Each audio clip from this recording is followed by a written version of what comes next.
જય હિન્દ, જય ભારત. કર્મયોગીમાં લોગિન થતા સમયે ઘણો એરર આવે છે. તો આપણે લોગિન સમયે જે એરર આવે છે તે અંગે થોડી માહિતી આપીશ. વિડીયો જોતા પહેલાં જો ચેનલને સબસ્ક્રાઈબ ન કરી હોય તો ચેનલને સબસ્ક્રાઈબ કરજો.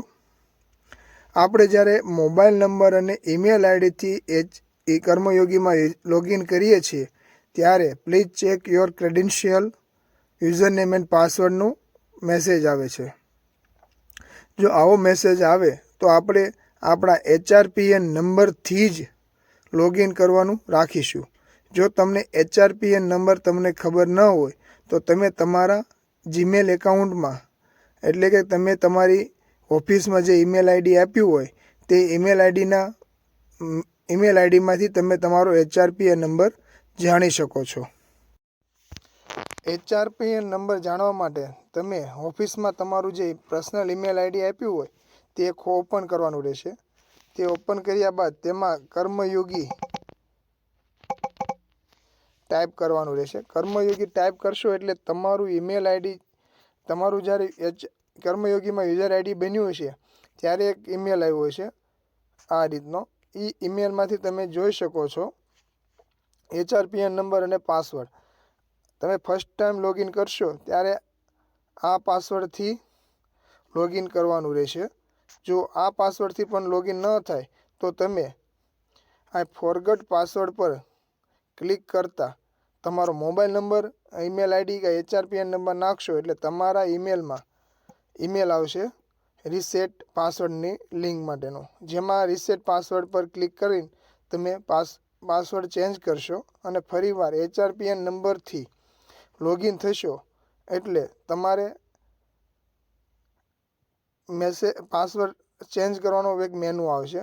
જેમાં તમે લોગિન થયા એ પાસવર્ડ પછી નવો કોઈ પાસવર્ડ રાખવા માગતા હો તે પાસવર્ડ નાખીને તમે લોગિન થઈ શકશો. HRPN નંબર જાણવા માટે તમે ઓફિસમાં તમારું જે પર્સનલ ઈમેલ આઈડી આપ્યું હોય તે ઓપન કરવાનું રહેશે. તે ઓપન કર્યા બાદ તેમાં કર્મયોગી ટાઈપ કરવાનું રહેશે. કર્મયોગી ટાઈપ કરશો એટલે તમારું ઈમેલ આઈડી, તમારું જ્યારે કર્મયોગીમાં યુઝર આઈડી બન્યું હશે ત્યારે એક ઈમેલ આવ્યો હશે આ રીતનો. એ ઈમેલમાંથી તમે જોઈ શકો છો HRPN નંબર અને પાસવર્ડ. તમે ફર્સ્ટ ટાઈમ લોગિન કરશો ત્યારે આ પાસવર્ડથી લોગિન કરવાનું રહેશે. જો આ પાસવર્ડથી પણ લોગિન ન થાય તો તમે આ ફોરગટ પાસવર્ડ પર ક્લિક કરતા તમારો મોબાઈલ નંબર, ઈમેલ આઈડી કે HRPN નંબર નાખશો એટલે તમારા ઈમેલમાં ઈમેલ આવશે રીસેટ પાસવર્ડની લિંક માટેનો. જેમાં રીસેટ પાસવર્ડ પર ક્લિક કરીને તમે પાસવર્ડ ચેન્જ કરશો અને ફરીવાર HRPN નંબરથી લોગિન થશો એટલે તમારે પાસવર્ડ ચેન્જ કરવાનો એક મેનુ આવશે. જેમાં તમે લોગિન થયા એ પાસવર્ડ પછી નવો કોઈ પાસવર્ડ રાખવા માગતા હો તે પાસવર્ડ નાખીને તમે લોગિન થઈ શકશો. આ તમે જોઈ શકો OTP પણ ઝડપથી આવી જાય છે.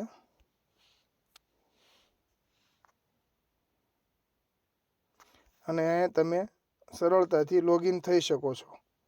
જો કોઈ મિત્રોના પ્રોબ્લેમ રહેતી હોય તો આ રીતે પ્રોસેસ કરવાથી તમે કર્મયોગીમાં સરળતાથી તમારું યુઝર લોગિન થઈ શકો છો. વિડીયો ગમ્યો હોય તો લાઈક કરશો અને અન્યને શેર પણ કરશો. ધન્યવાદ.